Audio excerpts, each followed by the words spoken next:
This was the final part of last week's class. That isn't the Torah called Chochmasei Shel HaKadosh Baruch Hu? HaChachma, who says it's the essence of Hashem? It's Hashem's wisdom. It's Hashem's wisdom, and by man, wisdom is not the person. We're gifted with wisdom, so that itself says that wisdom is not our etzem, is not our essence. But we know that might be by man the case. But when it comes to Hashem, like the Rambam says, Hu Amada, Hu Yodea, Hashem is the wisdom, Hashem is the knower, the wisdom and this which is known, it's all one by Hashem, which ultimately tells us when we study Torah, we're not only connecting, embracing Hashem, but in other words, Eivarim, we're not only connecting Hashem's Eivarim, His limbs, but this is HaKadosh Baruch Hu, B'chvadav Atzma, which you find yourself in the Torah. That's where we left off. So, now, Umiyachar, now we know what happens, what transpires when a Yid learns Torah. So Miyachar Sheratzon Ha'elyin, being that the supreme wisdom of HaKadosh Baruch Hu, Amiyuchad Bein Sof Baruch Hu, which is one with the infinite light of HaKadosh Baruch Hu, Tachas HaYichud, with the ultimate unity, Hu Bigilu Legamri, is totally manifest with a Jew, with a Yid, with a person who learns Torah. V'lei behester parim klal uklal. It is totally not hidden. It is not concealed b'nefesh halikis, in the godly soul, olavusha pnimim, and its inner garments. If you remember, what is the inner garments of the nefesh halikis? Yesh ha lavusha chitzoni and the lavushim hapnimim. Lavush chitzoni is more related to the eivarim, to the limbs, which is to mitzvahs, which is the maaseh. Maaseh the levush hachitzon shel hanefesh. We spoke about it in length. There's a nefesh, and the nefesh has three garments, which is namely elaborated on in the 4th chapter, which anybody's more welcome to see in the previous classes on KosherTube or with the text on TanyaOnline.com. In the beginning of chapter 4, he deals with the garments of the neshama. So the garments themselves are divided and compartmentalized. There are the levush hachitzon, which is action, and that is associated, and that connects to Hashem's Eivarim, the limbs, namely the mitzvahs. The levushim hapnimiyim, the inner garments, that is the Torah.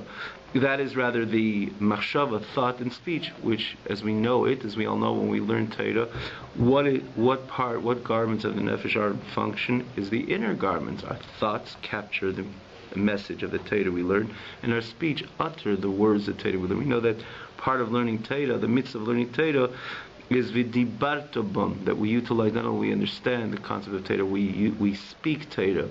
It says Chaim Heim. The Gemara says L'moitziyeim b'peh. True living Torah is when you verbalize the words of Torah. So when we learn Torah, what part of the godly soul is engaged in learning Torah? The levushim hapnimiyim, the inner garments. Shehemi right away says machshavta b'dibura, which is the thought of the nefesh halikis, and the speech of nefesh halikis. That moment, when a person occupies himself in the words of Torah,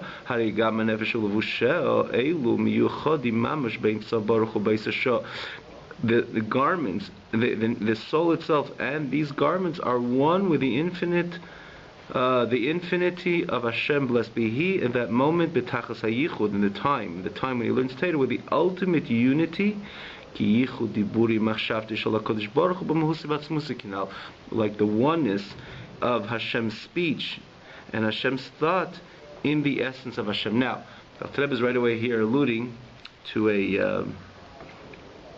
he mentioned in the previous chapter in 20 and 21, which not everybody was here when we learned it, I'm noticing. So we're going to recap over here. We're going to recap this to find it and to point out how it falls into this context as well. What's happening over here is what is the Alter Rebbe telling us? That when you learn Torah, you connect to the core essence of Hashem. And not only, again, even more than mitzvahs. as we learned, and again we recap over here today, and namely elaborated in the last week, that learning Torah touches or connects the Yid, the Jew, with the core essence of Hashem. And what connects with the core essence of Hashem? This which is engaged in learning Torah, starting from the Levushim HaPnimim, which is thought, which is again, learning Torah must be with thought. Learning Torah is not just like reciting or saying psalms, or for example, we know that we could fulfill the mitzvah of connecting to Tehillim by reading it, even when we don't understand it. When we learn Torah, it's important, and not only it's important, it's an integral part of the mitzvah, that we capture what we're learning. You open a Gemara and you read from the beginning to the end, or a page in Tanya, you read from the beginning to the end, you don't understand what you're saying, you're not learning Torah. There's a few exceptions. Torah should be ksav. That's why I don't want to go off the topic, but when a person gets an aliyah and he doesn't know what he's really reading, not if he doesn't understand what he's saying, he could still make the bracha, right? Because that's an exception. When it comes to Torah should be ksav, the written Torah, the oral Torah, Torah Shabbat, you open up any part of Torah and you just read, and you don't know what you're saying, you don't begin to mekayim the mitzvah of limud Torah. Limud Torah is to be memachshavto, means that you have to have a sichlo, memachshavto, with your intellect, but namely your thought, which is the garment of your intellect, to capture the words of Torah. That's the way you're mekayim the mitzvah of learning Torah. Additionally, which tells us this is the investment. It's the investment of our thought. Additionally, we invest our speech in learning Torah. Like we say, that's part of the way a Jew learns Torah, that he verbalizes. You see, you go into yeshiva, you see the real learning Torah. It's not like a library where it's quiet, everybody's just sitting and thinking of the words that say. You go into yeshiva, you hear, oh, Abaya says, and Marava, and the questions and the answers, and Kasha, and Minhu, and all those, and you see that people are learning with a Yiddish would be a koch, which means with passion, and they're saying, and they're repeating, and they're, in other words, you see their involvement not only capturing the words with the learning, but also uttering the words, because this is part of Limdat Torah, to also invest the dibur, the speech, in the words of Torah. So this is the complete package of Torah. So here we're dealing with a Jew with a Yid who's learning Torah. What's happening at the time? He's connected to the core essence of Hashem. So in his experience right now, where he's connected to, there is nothing else other than God. Because, you know, the famous, a place where the thought of man is, that's where he is. In this case, it's not only where you think, you're thinking about a particular place, and that's why it just captures your mind. That's the truth of what's, the truth of the experience of the Yid who's learning Torah, is that he's in the emes, he is within the emes, the truth of God, which means the infinity of God, the way God transcends any inferior expression of himself, of his own self, which means like this. And again, in the connection to the previous chapters that Rebbe is alluding to over here, we mentioned in the past, Hashem created the world, Ba'asara Mamarot Nivra Ha'olam. Hashem expressed himself in creation with speech. Additional, it says, Ki beko Hashem tzura lamim. There's a pasuk which says, Hashem, Ki beko Hashem tzura lamim. That Hashem created the world, beko. So the Medrash says, the Razal tells us, the Gemara tells us, that beko Hashem tzura lamim, biyud nivra olam haba, behei nivra olam hazeh. All the worlds were created from Hashem's speech. 2 words. The whole olam haba was created by Yud, and behei nivra olam hazeh. And that is the meaning, Beko Hashem Tzur Elamim. There are Yud Kei Tzur who bara Tzur Meloshin Yotzer. Tzur Elamim. He created the world. A little more like in a more subdivision. You know, this is one energy of one letter, but eventually sub means the meaning. Say it divides itself to the Asara Mamarot, the 10 sayings. That's like it says in the Mishnah. Hashem created the world of 10 sayings. You look in Parshas Bereshis, Vayomer Elikim Yihi Or, Vayomer Elikim Yihi Rakia. These are all the 10 sayings Hashem invested in creation. So why Yud and why Hey? What? Why Dafka Yud and Hey? So what? Good question. Good point. So it does say, and you could find it in I believe in chapter 5 in Igeres HaKodesh. It's not online yet because we didn't get it. Igeres HaKodesh of the Alter Rebbe. I believe it's chapter 5 if I'm not mistaken. I'll just take a look at this time, and he explains why the Yud in Olam Haba and why the Hey in Olam Haba. Now again I say chapter 5, it is chapter 5 in Igeres HaKodesh. It's a different part of Tanya. It's Likutei Amarim. Likutei Amarim, we obviously finished chapter 5, we're holding 23, but the Tanya itself is divided into 5 parts. Igeres HaKodesh is the 4th. In Igeres HaKodesh, the 5th chapter, which you can generally find it online, and that in the text that is, namely, which explains this, why the Yud and the Hey. Good question, but I'll just say it very brief. Between the Yud and the Hey, which one is a more important letter? I don't want to use the word important, or which one brings out more deeper energy, the Yud or the Hey? One is going to say, well, if you look at the external appearance of the Yud and the Hey is bigger than the Yud. Yeah. The bigger doesn't mean deeper. Usually it's just the opposite. Yud carries more energy. It's the smallest letter in the alphabet, and the reason why it's the smallest letter because it's a demonstration, or it corresponds to a deeper level within godliness. That's why it is small. Like you say, like Moshe Rabbeinu, for example, Anav Adam Mikol Adam Shel Pnei Adama, but he was the greatest. His greatness was because he was submissive to something greater. He stood in submission to God. That's what made him great. So Haya Anav Me'od, like he said, Menachnu Ma, what are we? Moshe Rabbeinu, remember the pasuk said, who are we? Moshe Rabbeinu was completely batel l'gabei HaKadosh Baruch Hu. So Moshe is not. That's why he's the greatest person, because he constantly stands in submission to something greater. So you look at the chitzoniyut of the ot. Hey is bigger than the Yud, and the Yud is the smallest in the alphabet, but it says the opposite. Because it's the smallest, because it represents, it's submissive to something deeper and higher. As opposed to the Hey, ha'ot kvar yoter gadol, pirush ha'mitziyut, it stands with less bitul l'mash. That's why externally it stands in bigger, literally physically bigger appearance. So that's why it says Olam Haba is more of a qualitative world, where the eichut yoter is more expressed more than the kamut. Olam Haba is about olam eichuti, the eichut. That's why biyud nivra olam haba. Yud is less the kamut of the ot. Yoter, it's a letter which is more a letter which is more a qualitative, energetic letter. In other words, the energy in the Yud is more a quality type of energy. Therefore, the Yud stands small in externally is a small letter. There's this biyud nivra olam haba. Hey, which is more the chitzoniyut of the Yud, which means it in its appearance, it's physically bigger.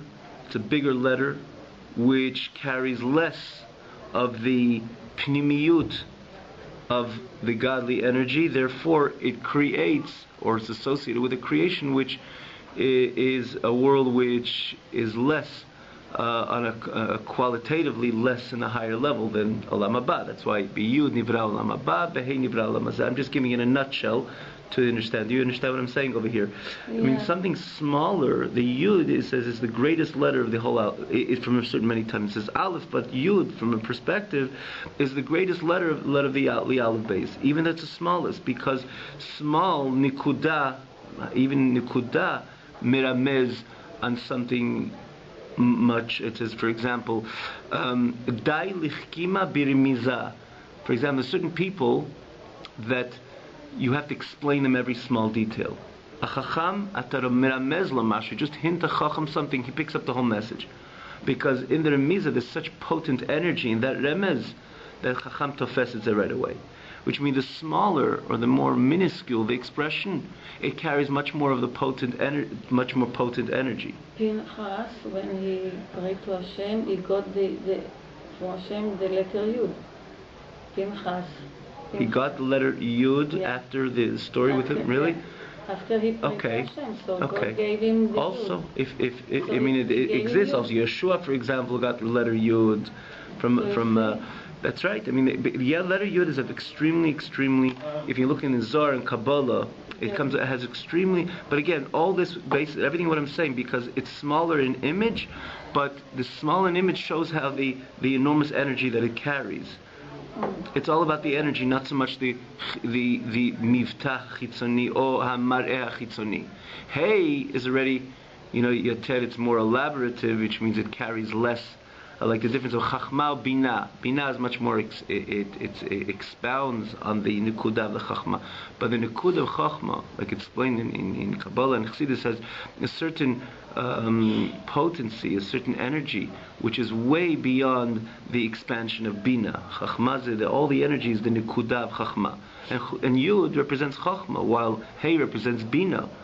So it says, therefore, Biyud Nivra Olam Haba, Hey Nivra Olam Hazeh. But again, you could look in Igeres HaKodesh, chapter 5. It deals with this saying over here. But getting back to what we're saying over here, the speech by man is is an inferior expression, and when you deal with one letter of one man's speech in comparison to his whole etzem, zekimat nechshav leklum. It's totally insignificant. And I will just say, like I say, we spent quite a few classes explaining this chapter 20 and 21, which demonstrates so clearly this point. So we're going to say it very brief, and I invite everybody to go look again.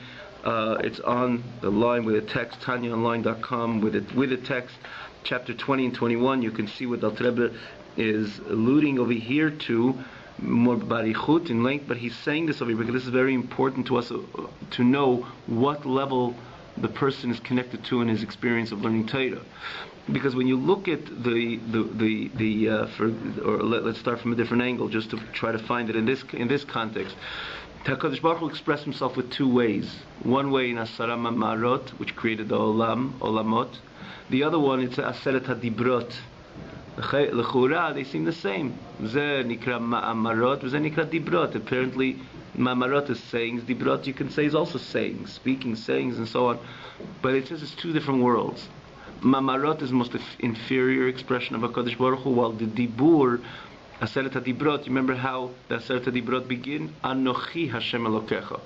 Aseret HaDibrot is about the expression of the Anochiyut of Hashem, the most deepest core parts of Hashem, which this is the Ein Sof Baruch Hu, which we're dealing over here with, while the Ma'amarot express the most inferior part of Hashem. Kima Ma'amar, a person says.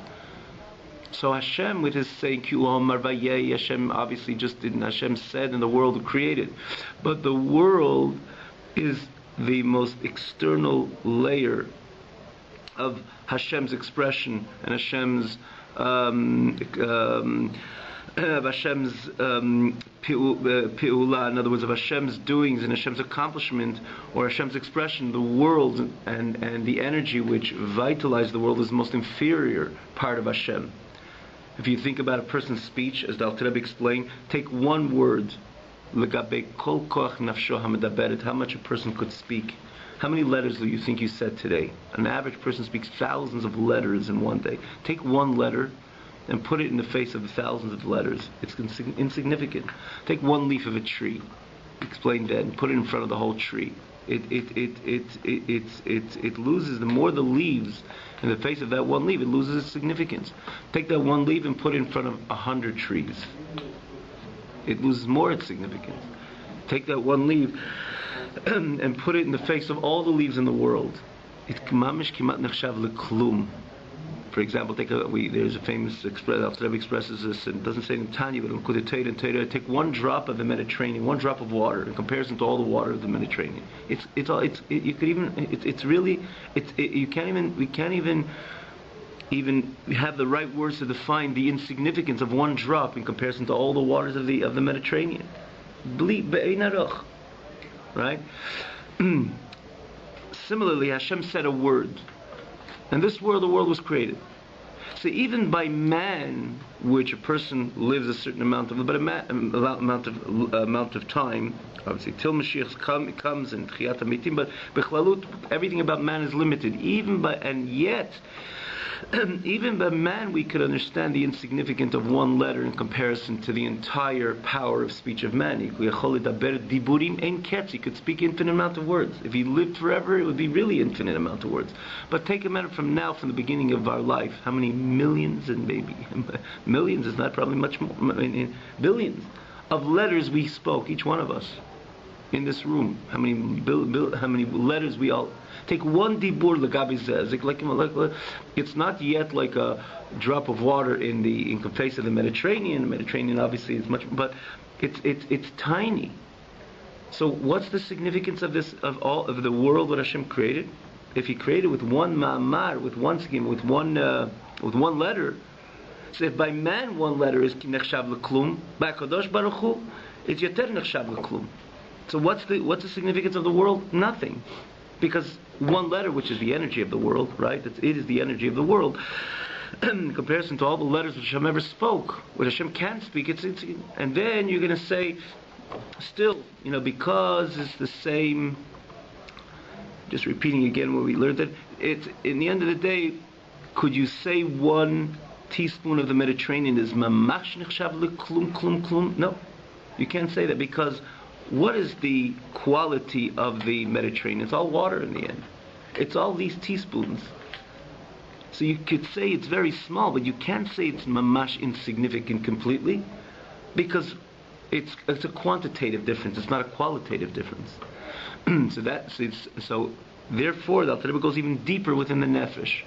One dibur legabe kol otiyot lad shel dibur, not like all the letters of speech, but all the letters of machshava.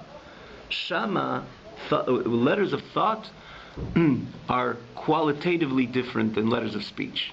So take one dibur of what? We call letters of thought. I mean, the thoughts. We think in languages. We think in a certain language. Yeah. Well, we think in concrete terms, but when we also think in images often. True, but still. That's why you can, in one moment of thought, it might take you 10 minutes to explain. 10 minutes more, many times more. So and that's because the otiyot are much more refined. There is letters. In other words, we think in languages. We think in. I mean, obviously, we could find images and the other different dimensions of our thought, but there is otiyot hamachshava and otiyot dibur. But what you're saying is contributing to this notion over here, which we're trying to explain. What you can think in a minute, it could take you an hour to express, because there's such a much more refined type of otiyot. So take this ota dibur. Let's use this ota dibur. Not only legabe klalut kloach nafshem daberet, that in the end of the day it's dibur. So it's more of a quantitative difference, but take this ota dibur legabi otiyot machshava. It loses more its significance. And then go deeper within the nefesh. There's certain levels, places within the nefesh, that otiyot bichlal don't exist. In the lev, in the heart, for example, there's no otiyot. Intellect also doesn't have otiyot. Machshava ken, seichel doesn't have otiyot. So take this ot and place it deeper within the soul, in the face of areas where otiyot don't exist bichlal. So, right? Not only legabi otiyot hadibur, not only legabi otiyot hamachshava, that it's a different type of letter, but still it's a letter. Take that ot hadibur legabi the darga of a place in the nefesh which otiyot don't even exist.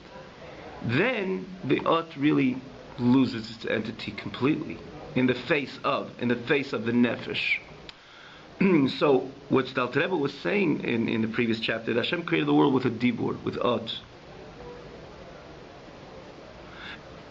In the end, the olam which Hashem created with one ot is batel umvutal legabe, the core essence of Hashem. It's kind of non-existent entity, because it goes on even more, but let's try to again see it the way it fits in over here. There's the core essence of Hashem, and the energy which Hashem created the world is so minute. It's not even minute. It's kilo chashiv mamash. It's like it's not there in the face of the Ein Sof Baruch Hu. Because just like by man, in order for me to draw a letter, is that I have to remove my whole self in order to express myself with a particular word. What means remove my whole self? Because when you think about one word in comparison to the soul of man, it doesn't have any significance, because in areas of my soul there is no otiyot bichlal. So what is one ot by man in comparison to Gabi Klaluta Nefesh Shelo? It's nothing. How much more so when you're dealing with God? Because Hashem created the world with mamar, with one letter. This letter, which includes the whole world, which was created, which is the energy. In other words, which this letter is its energy. Because the world doesn't have any other energy, other than the energy which is in this Yud or the K, let's say Olam Hazeh, which is the K, or the Asar Mamarot, which HaKadosh Baruch Hu created the world. To take this world in comparison to the deeper parts of HaKadosh Baruch Hu, it's Kiloch Hashiv Mamash. It's completely insignificant. Because the Eibush is Ein Sof. And Hashem is Ein Sof, and Hashem is Bli Gvul. Lelo Hagbalot Klal Uklal, Bilti Bal Gvul. And then this Ein Sof, eventually, I don't even know how, if you think about it, we don't even understand how Hashem did it, from Achdut HaPashut, from HaKadosh Baruch Hu's infinite oneness, to ultimately come down and create a world with one Ot. The only way Hashem did it is through many tzimtzumim, right? The only, what? God left here residue. The what? Residue. Which is usually, what? Residue, like Residue. Which matter, but it comes through many tzimtzumim. Okay. Okay, so maybe that's what you're getting. In other words, HaKadosh Baruch Hu mitzamtzem et atzmot, tzimtzum acharei tzimtzum, until he could, in the end. He left residue. Okay. The residue of Hashem. Okay, but in the end, that's the only way HaKadosh Baruch Hu creates from Achdut HaPashut, that he creates something which is associated with Hagbala, and that's not Hagbala which is so minutiae, so small and so tiny, like one ought to extract from the infinite light of Hashem. Now, when a person is involved in Yanei Ha'olam without the involvement of Torah, so what is he involved with? In other words, when a person, the difference of a person learning Torah and a person not learning Torah is involved in something which doesn't have the value of Torah, or is not associated with the Torah energy in no form or fashion. He's just involved in Yanei Ha'olam. It's not a matter of something which is a little greater, a little holier.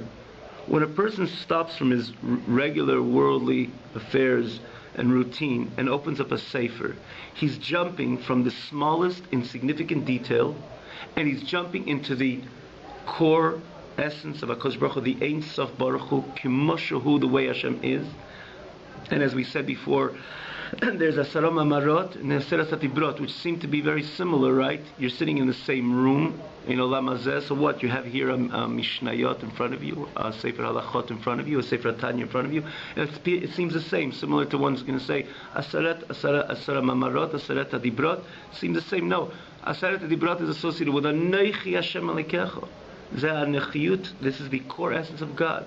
So the core essence of God is the infinite God, God's soul. Like we said over here, it's Hu HaYodeh Wamada. It's all about Hashem's soul, which is infinite. So when you're learning Torah here, this is where the Alter Rebbe, it comes over here in this chapter, and describes the experience of learning Torah and where the person attaches himself to. He attaches himself to the infinite of HaKadosh Baruch Hu, that from the perspective of the infinity of HaKadosh Baruch Hu, nothing exists, to the extent that everything else out of that infinite experience is Kilach Hashiv, is insignificant. So when you're not learning Torah and you're involved in Yanei Ha'olam, where are you involved? You're involved in that little ot. What's an ot? Ot, letter. Letter. One little, most external expression of HaKadosh Baruch Hu, litzamtzem et atzmot tzimtzum acharei tzimtzum en ketz tzimtzumim. Infinite amount of contractions and concealments in order to express himself with that ot which he created the world. So even if you're excited about the world in a very kosher way, Marabu Masech Hashem, the beautiful, the Grand Canyon and the fruits and the trees and the appearance and the sights and so on, in the end, your investment is in the most minute detail of HaKadosh Baruch Hu, which HaKadosh Baruch Hu had to contract and conceal himself, tzimtzum acharei tzimtzum, with infinite amount of tzimtzumim, to create this world, which, because in the end of the day, this world, the energy of this world is one letter. And when you open a Mishnah, you open a Malach, you're jumping from a state of the most external part of HaKadosh Baruch Hu, which is one Dibur, to the core essence of HaKadosh Baruch Hu, where this Dibur doesn't even exist. Like we said before, what is one ot in comparison to the nefesh? Completely nothing. It's much more of the bitul, of the nothingness of one drop of water in comparison to the Mediterranean, because that's just a quantitative difference. While one dibur in comparison to the entire nefesh of the person, where otiyot don't even exist, it's completely nothing. When you're dealing with HaKadosh Baruch Hu, when you open up a Mishnayos or any part of Torah, you learn Torah, you're completely connecting to a level which is the infinity of HaKadosh Baruch Hu, with nothing else exists. So when you're learning, in your experience, you're in an area where truly nothing else exists other than Hashem Echad, other than the oneness of HaKadosh Baruch Hu. That if you think about it from that perspective, the world doesn't even exist, because the whole world comes from an Ot Echad. So when you're not learning Torah, so you're already just involved in that Ot, you cannot say you're in a place where it doesn't where it doesn't exist, because you're dealing with it, and in a sense you're rachok, you're distant from the infinity of HaKadosh Baruch Hu, because your investment is only in world affairs, and even in a kosher way. Because as long as it's not associated with Avodat Hashem, the service of God, you're dealing with something completely inferior. Because you're dealing something which was created just with Ot Echad Mishmi HaKadosh Baruch Hu. So you're very nifrad, you're separated from the core essence and the infinity of HaKadosh Baruch Hu, not in a bad way. He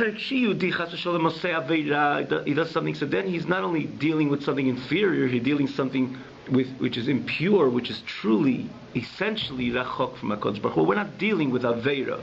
We're dealing with someone's involvement in a worldly matter, or some involvement in learning Torah, doing a mitzvah. But let's say the farthest extreme, or the closest in his oneness with HaKadosh Baruch Hu, which we just said we established as learning Torah. And so when a person doesn't learn Torah, he's involved in this one ot, which is rachok me'od from the etzem of HaKadosh Baruch Hu. It's nifrad me'HaKadosh Baruch Hu, kaviyach. And Masheke, when he learns Torah, he's entering into experience which is solely HaKadosh Baruch Hu, that from that perspective, nothing exists. Nothing exists. Even the olam which he is in also doesn't exist. I'll say even in more, because sometimes the Gemara even says interestingly that somebody about tzaddikim, it says nothing could harm the tzaddik. The famous story is that tzaddikim, Daniel, he went begova arayot in the den of hungry lions, and he wasn't consumed. Why is that? Because hungry lions consume people from the perspective of olam, in the rules, in the perspective of olam. That's why Hashem created the world. From the perspective of this ot, that's where all these things happen.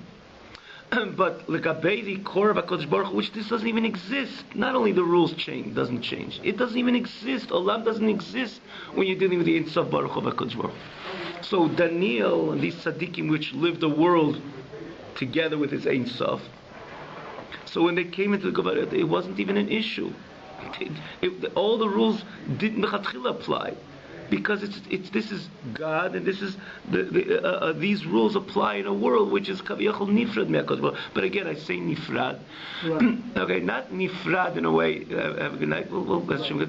Thank you again. But not nifrad in a way that chas v'shalom, in a non-kosher way, which is a separate idea of pirud, which we dealt with in the previous chapters. We're dealing with this is like in this world. Take for example, someone playing in the sand in comparison to someone, a big professor in giving a lecture for 2,000 students, and a little child playing in the sand. It's like two different worlds. They could be in the same, here's the park and here's the room of the lecture. It could be in the same area, but this is two different worlds, even though it seems that they're in the same, demographically, they're in the same area. So Daniel goes into the Guva Arayot, and he's not consumed by the hungry lions, because these rules exist where the Kadosh Baruch Hu created the world. But the Ein Sof HaKadosh Baruch Hu, the world doesn't even exist. It's not in the rules don't exist. The world doesn't exist. Nothing exists because you're consumed into the Ein Sof of HaKadosh Baruch Hu. So Daniel lived a whole life like that. And we find many tzaddikim. The story we just said, the story of the Arizal. I think it was the story of the Arizal. or no, it wasn't Arizal. Oira Chaim, I think, HaKadosh. He was stuck he stuck for Shabbat. A lion came and in the end, the lion stood with him the whole Shabbos. And after the lion indicated to the Oira Chaim to hop on its back, and it took him all the way back to the caravan. I mean, we're just reading the story to my kids, because you're dealing with a different world. You're dealing, and obviously these are people who their entire life are invested in this world of Ein Sof, which is the Ein Arech, then this little ot. This is the Ein Sof, B'chvado v'atzmo, and this is after Hashem concealed himself, tzimtzumim acharit tzimtzumim, to create a little to express it with one word, which created a whole olam with its rules, with its complexity, which even today, with everything we know about this world, is just not even a tip of the iceberg.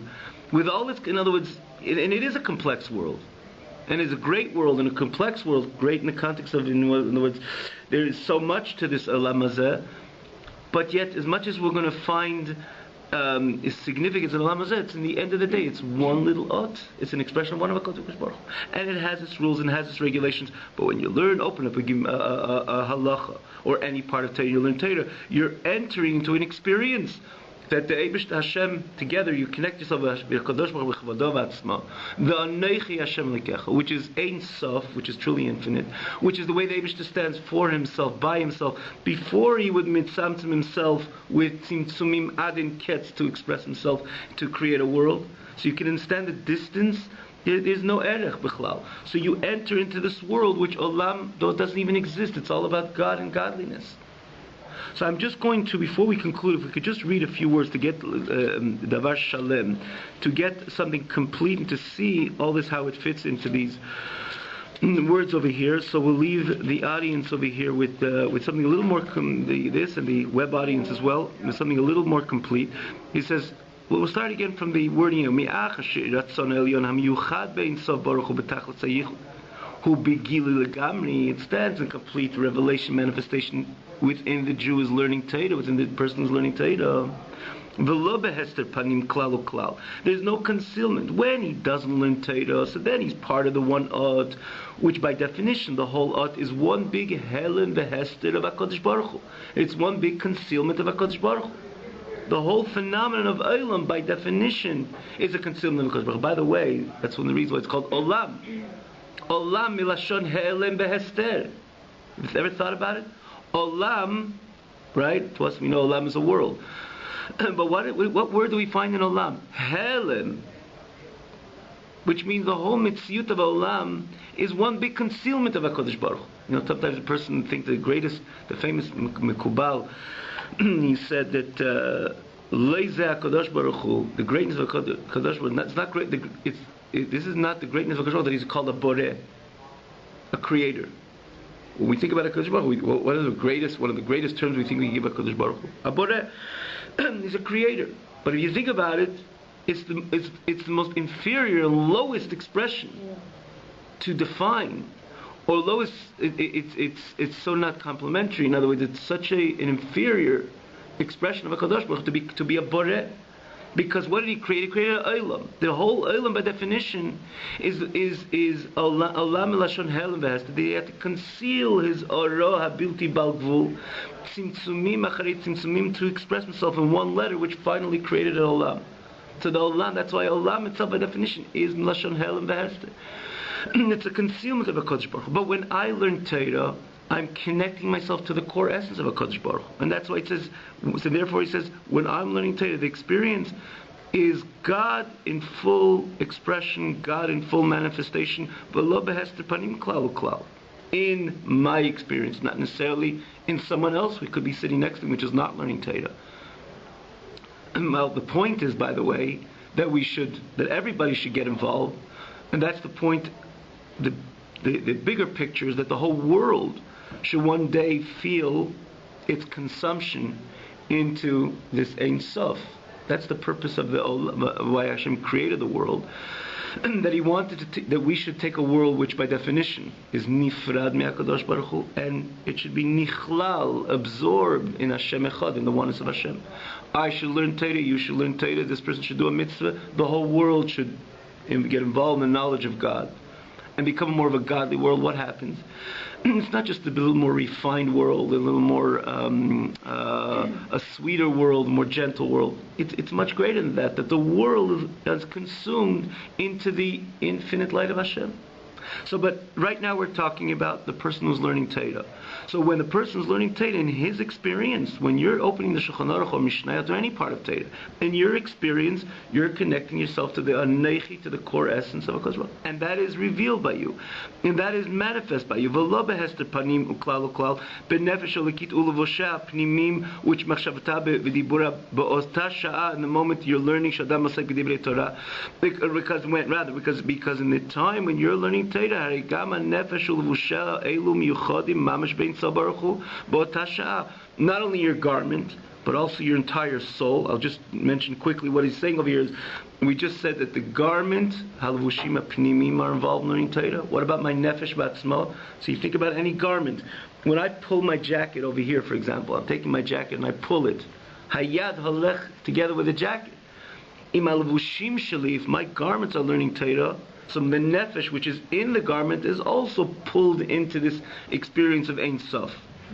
In other words, the consumption into the Ein Sof experience which takes my whole being, not only my levushim, but my soul is also part of this Ein Sof experience. That's what he says. Hanefesh ulevusha elu miyuchad mamash bein tzal baruch hu b'ota sha'a b'tachlit hayichud, with the ultimate unity ki yichud diburo machshavto shel Kadosh Baruch Hu memuhutan va'atzmuta va'atzmuto kinal.